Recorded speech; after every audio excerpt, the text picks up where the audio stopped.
warning, shift to park because there's a pole in front of me. Let's check out how horrible the depreciation has been on the Lincoln Navigator. So today we're going to be going over the modern vehicles coming out today with all their tech, but then also lack of quality. We're going to be going over everything from vehicles breaking down 100 to 1,000 miles driven off of the lot. Brand new vehicles we're talking about here. Can you have on top of it when the car does break down? Some of these manufacturers make these cars in a way to where they are literally impossible to repair. And on top of that, we're expected to pay top dollar for these cars. Like, let that sink in. Like, we're expected to pay $70,000, $80,000 MSRPs, $90,000 on these cars. You expect it to work properly, and they're not even working properly. So we got a lot to get into. Let's just start off with a video that shows what they are making these cars out of today. I know cars are getting cheaper and cheaper. This is a Ford with a 3.5 liter in it. That's the water pump down there, and that's plastic. This is a plastic water pump. Basically, any accessory on this engine is just plastic. And if you can tell, it already has a coolant leak. So that's just great. Building it with real quality now.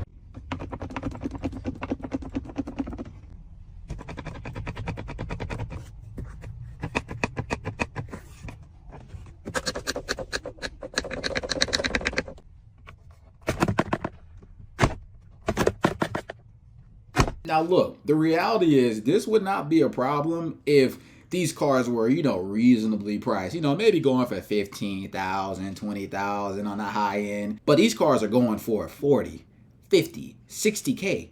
And God forbid if you're a trucker out there, Ford F-150s and all that, they be going for 100, 110, 120 sticker price with all the upgrades and stuff. And it's like, time out. You finna charge me all of that? But the car's gonna be made basically of just pure plastic? Hold on, wait, something's not right. Something's not right, hold on. And then if the plastic wasn't a big enough turnoff for you, we're seeing these cars, brand new by the way, shutting down very early into their life.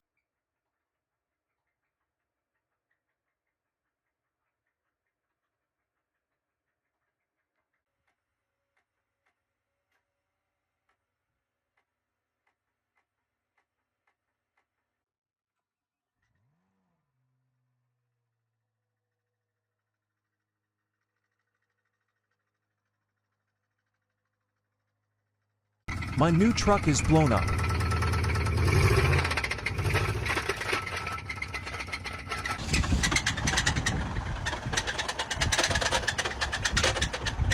I keep seeing these videos of all these new cars with engine failures, and it's just shocking to me. This one actually made it to 10,000 miles. I mean, 10,000 miles. What more can you ask out of a new car than to get 10,000 miles out of it? Now I know he's kind of just joking around right there with the 10,000 miles, but it's sad that this is becoming more of a reality because you will be lucky, like if you got your car to get to 100,000, 150,000 miles on it and it was a new modern car, because it's just crazy that we are just so far gone from the days of just knowing like that I can invest in this car basically. I know it's a depreciating asset, but I at least know it's going to last me for so long. So I'm going to be able to go years without a car payment because this car is going to last me 200, 300,000 miles, and then I can upgrade if I want to. But no, those days are long gone. Even if you concede the fact that, okay, cool, my car may not last me 150,000, 200,000 miles anymore, fine. The way they're gonna justify that price tag though, they're gonna say, oh, we have all this nice tech now, all the nice tech in the cars, man. I'm telling you, yes, it won't last like your old beater, but at least look at all the modern tech in it. But then you see clips like this. This is why I hate new cars. I go to reverse. Warning, warning, warning, warning, shift to park because there's a pole in front of me because they parked as close to the pole as possible. Look what it does when I go to put it in reverse. It automatically parks itself. Reverse. Let off the park. It parks itself. How? I can't move the car because it's parking itself because of the light pole. Because of a sensor. This is stupid. And the crazy part is, in that situation, you have to wonder, does that mean that that guy is just basically just stuck there? Now let's go ahead and look at some of these comments real quick. All right, we got, you're in reverse. Why does it care what's in front of you? Exactly. All right, then we got, wife's car occasionally slams into park while reversing because it detects the driveway. Why do you deal with this stuff? The tech's supposed to be so good to justify the $80,000, $90,000 price tag, and then you deal with BS like this. Now listen, don't get me wrong. I'm a big tech guy. I really do enjoy enjoy the new tech in cars. I think it's so innovative. I think it's so cool. But we might have just crossed the line here where there's just too much tech, because you run the problem with, if you put too much tech in the car, you are so susceptible to so many glitches that if a glitch comes up in your car becomes almost useless. What happens when I try to start it? Same thing. Full accessory power active. Okay, now watch. I'm gonna turn it off again. Because there is actually a way to get it to start. Would you like to see how? That was so cute, like a month ago. Okay, we're gonna auto start it. And she kicks on. Yay, right? Start. She stays on. Cool, cool, cool. Love that. Fantastic. You can hear the engine. Okay. But then as soon as I put it into drive,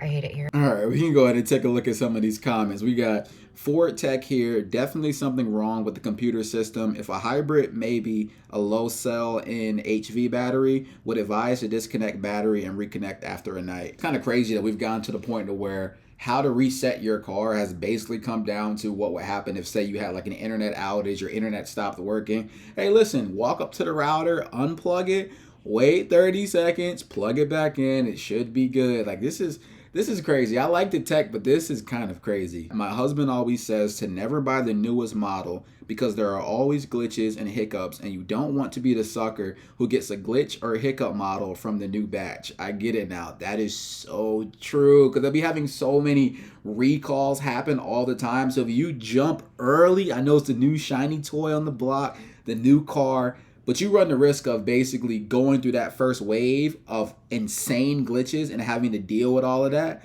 So it is kind of smart to just wait. Honestly, low-key, it's smarter to buy used, like 2 or 3 years used. But if you do go new, it's better to at least give it like 2, 3, 4, 5 months to let it hit in the market first, let all the problems happen so then they can have that fat recall back. And then you go ahead and get your new car, because now you know you at least have avoided that first 3, 4, 5 months of just pain with all the BS from all the glitches from the tech. Just imagine buying a new 2020 for Kia Telluride with 0 miles and the engine blows up at 6,000 miles. Dealership put a new engine in. Now the new engine won't stop overheating and it sounds like an old VU. P-Car. And here we go. Auto park disabled. SOS unavailable. Service the airbag system. What else? There's got to be more. Park sense unavailable. Service required. Parking brakes unavailable. Oh, and we have no power steering. It's insane to think that this video could have been an hour and a half, 2 hours long, from all the content out there of people's cars, modern cars specifically, just breaking down and having glitches and everything.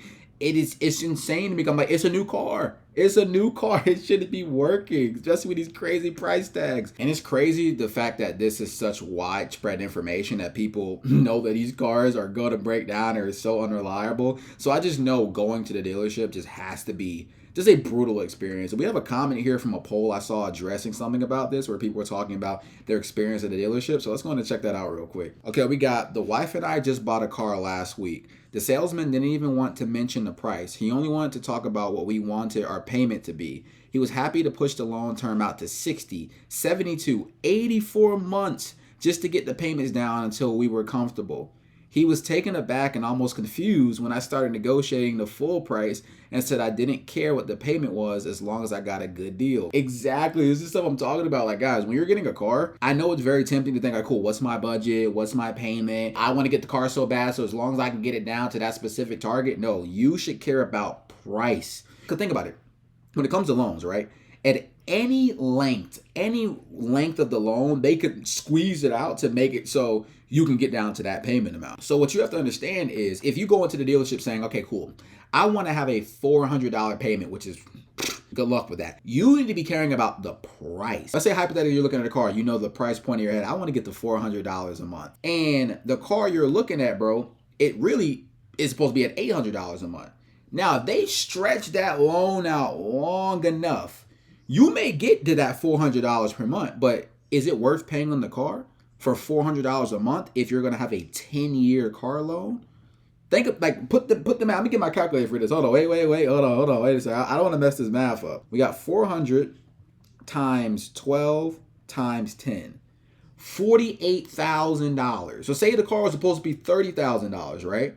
You're going to pay $18,000 more for this car, all because you want to get the payment. All you cared about was the payment. When in reality, you need to care about price. Crawled under my Chevy 2500 ZR2 to replace the fuel filter today.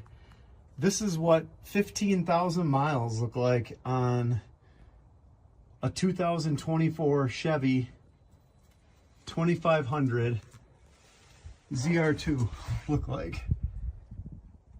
This is 15,000 miles in. Late December, my husband and I bought a car. I loved it. I was so excited about it. It was a 3-row Jeep Wagoneer. And eventually, we were driving it home, and it died. The electrical just died while we were driving it. That's weird. My husband had to restart it while we were driving it on the freeway. We pick up our kids. We drive home from picking up our kids. It dies 2 more times. This is my friendly reminder for y'all that if you're considering buying a Hyundai, don't do it, don't do it, don't do it. So I bought the 2024 Santa Fe. I think a lot of you have heard the saga by now. I bought it in May. The transmission went out in October. It has been at Hyundai undrivable since October 14th. All right, so we got to address the first woman with the Wagoneer. I think she said it died anywhere from 6 to 7 times or whatever. And it's just insane to think that this is like an $80,000 car, bro. Like, let that sink in. Could you imagine paying $80,000 for something that breaks down 6 to 7 times? The times that we're living in right now are insane. Because that's crazy. I'd be so mad. All right, we got another comment here. We got, looking at buying a 2010 Civic to replace my 2003 Civic. Never been so excited. Oh man, that's how I think. Cause like honestly, that you can't get some new cars now. You better off getting that 2010 and getting a 2025, 2026 car. Cause like this is the truth, bro. And honestly, when you think about it, it's not a bad strategy, low key, to just get an older car that maybe was from that 2010s era, right? 2015, 2014, 2013. But the only problem is the method gets patched up real quick. So think about it. That works fine now. But what happens when in, 10, 15, 20 years, right?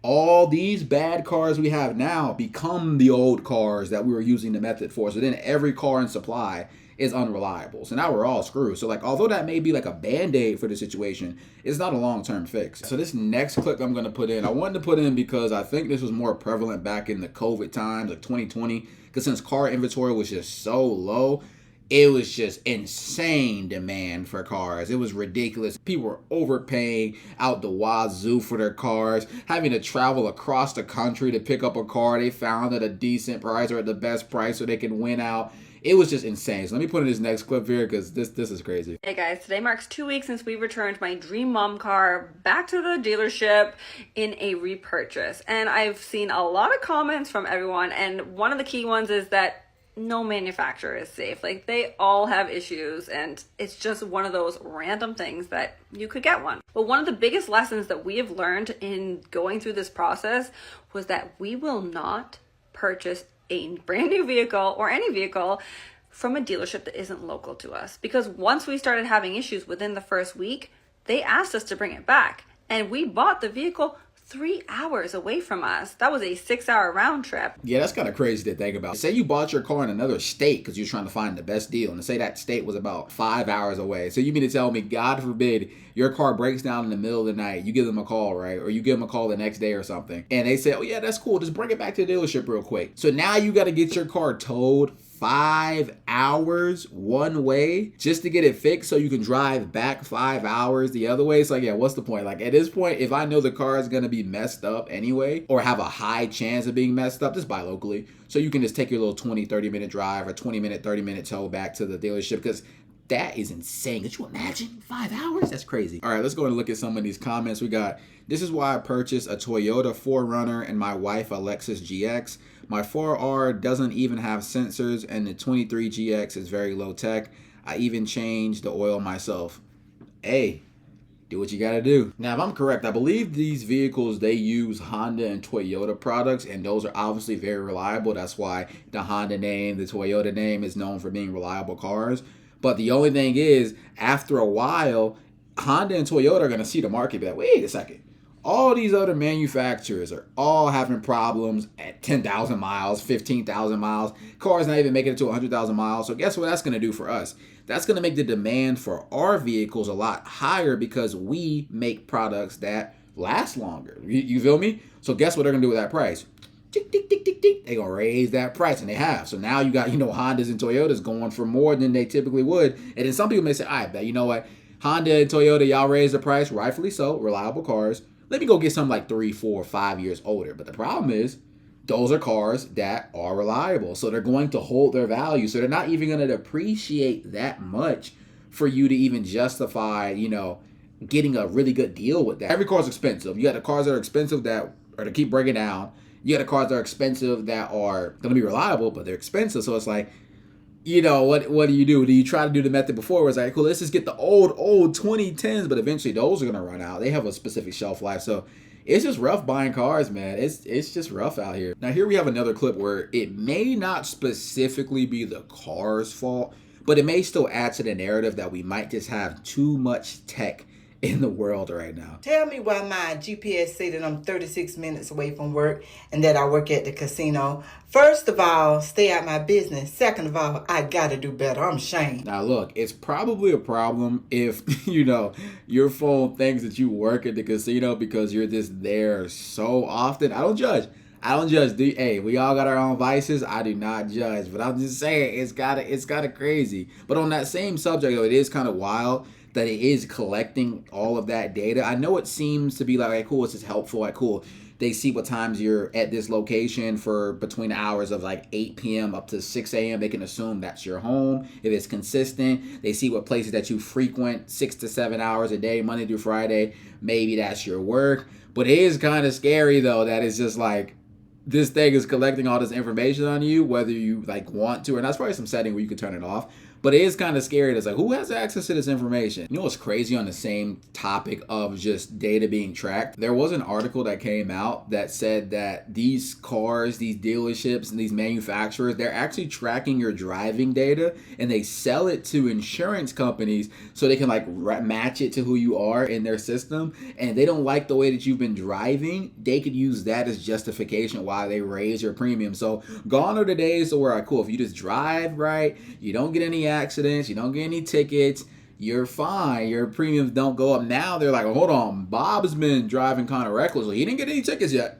He didn't crash yet. But according to our algorithm here, he has a high likelihood to crash or get a ticket. So let's go in and raise his premium now. That's insane. Isn't that crazy? Bro, and I don't even know if you can even consent to this stuff. I think it's just like, hey, our car, our data to track. That's crazy. Now, I know it seems like in this video, we've only really been looking at American cars, but when it comes to just the overall recalls that have been happening with so many new cars, it's crazy to think that this is even outside of America. This is global.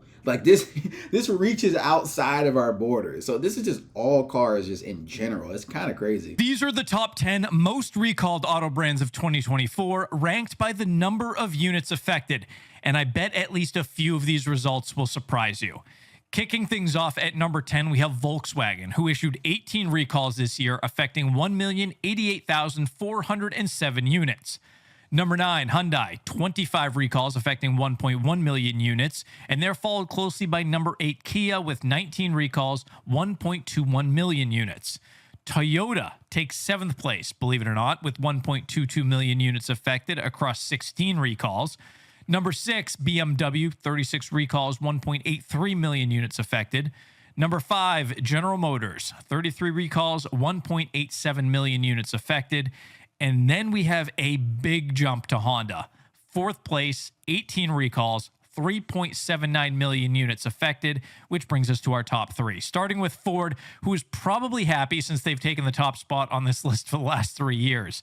62 total recalls, 4.37 million units affected. Number 2, probably no surprise here, Stellantis, 67 total recalls affecting 4.72 million units. Those guys took an absolute beating this year, but they did manage to stay out of the top spot because number 1 is Tesla. 15 recalls, 5.13 million units affected. Now, I'm going to be fair. With these recalls, it's not like it's something that's catastrophic that's happening to where the car is like shutting down mid-drive or all this stuff to where like causing people to die or get seriously injured. But at the same time, you have to look at it, even if it is just minor things, that just means that the quality control is abysmal. The quality control is horrible. Like the fact that all of these cars are able to come out of the factory brand new and have all of these problems, it just means that your quality control sucks, bro. Like, what are we doing? And the crazy part is you even got the reliable brands, like the quote unquote reliable at this point, Toyota and Honda. And that shocked me. I was like, Toyota and Honda in here. That was kind of crazy, but we can go and look at some of these comments. I'm not surprised by Toyota. They lost their touch. I mean, hey, that's crazy. As a Honda tech, all I do is recalls all day, every day.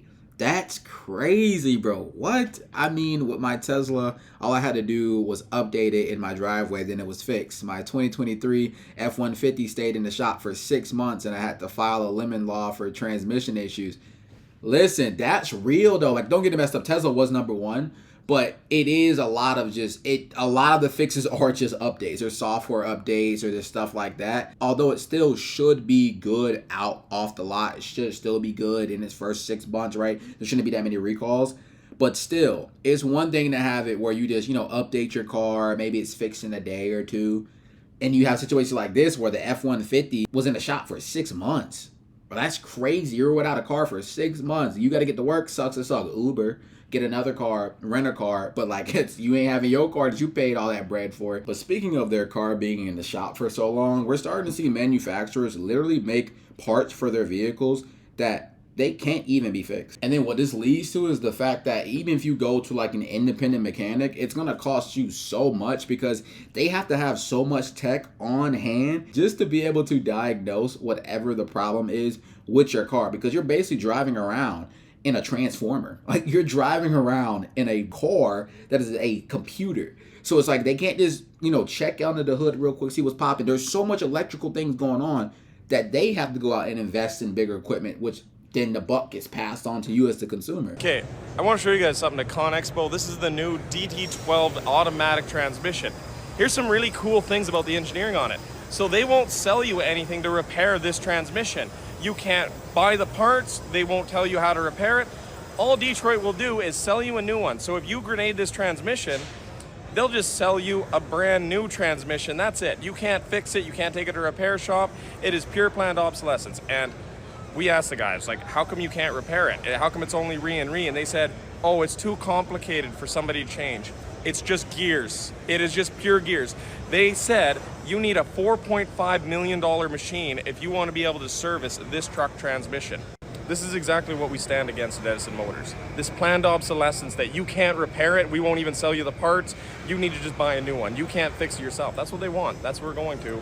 And this is bull. Now look, I know this is specifically for a truck, but you got to think about what type of precedent this is setting. Because think about it. You don't think this is going to be rolled out in other vehicles and cars? They're going to make so much more money if they literally just release a part of your car that literally cannot be repaired. They manufactured it with the intention that if it did go wrong, which it probably will, there's no way to repair it, no way to get it serviced. You have to go out and double dip and triple dip and just buy a new one from them. So essentially, instead of them selling a product or selling a part of the car that they know is going to work and last a long time, they're going to sell it once and be able to charge that same customer 2-3 times, because anytime it breaks, there's no quick little fix to it. You got to buy a brand new part. That is so crazy. And then it gets even crazier when you think of, imagine if this idea got transferred over to the overall car, to where it's like, listen, if this part and this part breaks in your car, You can't even get it fixed. You can't even buy the replacement part to put back into the car. You gotta buy a brand new $50,000, $60,000, $70,000 car. See, hopefully things don't get to that point, but that just seems the trajectory that we're currently on. Over $96,000 for this Bronco Raptor, and you don't even get a V8. And honestly, this isn't even Ford's biggest issue. At this Ford dealership, they have an Explorer that's been here over 500 days, and I'll show you that in a minute. Right after I show you this truck, $124,000 for this. It's just an F-150, but they add that aftermarket package, that Black Ops is what they call it here. At GM, we were seeing, and even Ford, I saw a Black Widow package. Now this is a Black Ops package, which increased the price dramatically. And in all reality, you're going to lose so much money because this does not actually increase the value of the vehicle. It's still an F-150. That's $124,000. And is that a 2023? Yes, it is. It's kind of what's to be expected considering it's been sitting here for, I think it was 300 and something days. So not quite as long as this Explorer. But let's go check the Explorer that's literally been here 505 days today. All right, we can go ahead and look at some of these comments. We got, I remember when 100K was supercar money. Facts. Like, that used to be it. Like, you had a car that was over 100K, you was riding crazy. But now it's like, it's a Ford F-150. Like, are we serious? 124K for a 57K truck. That's insane. Imagine how upside down you will be immediately. Exactly. That negative equity is going to hit like a truck. No pun intended. It's crazy. With that money, just go Mercedes or BMW. Exactly. If you're going to spend $124,000 on a car, you might as well make it be a luxury car, because there's no way. I'm sorry, shout out to all my truck users out there, you know, all my truck guys or truck gals watching, but like, come on, bro. $124,000 on a Ford F-150, be all the way for real, bro. Then we got the moment you drive away is worth 40K, if that, maybe 20. I'm joking, but like honestly, yeah, the value you lose on that is just ridiculous. Like, oh my God, it's so overpriced. People are gonna pay it. That's the crazy part. People still gonna pay it, which is crazy. Shout out to them, but that's insane. I could never, no way. And then on that same topic of depreciation, you have to understand that when your car takes that big depreciation hit, most of the times you honestly just will not get the value that you think you are going to get. Let's check out how horrible the depreciation has been on the Lincoln Navigator. So here we have a brand new Lincoln Navigator Black Label for sale right now for $128,000. First of all, I don't know who's going and paying almost 130 grand for a Lincoln Navigator when there's so many better choices out there. Like, if you just want a big, nice American SUV, go get an Escalade. Like, who's getting this over an Escalade? Makes no sense. And here we have a 4-year-old Lincoln Navigator Black Label with 26,000 miles for $51,000. So if you bought this car brand new, you would have lost yourself almost $80,000 in less than 4 years.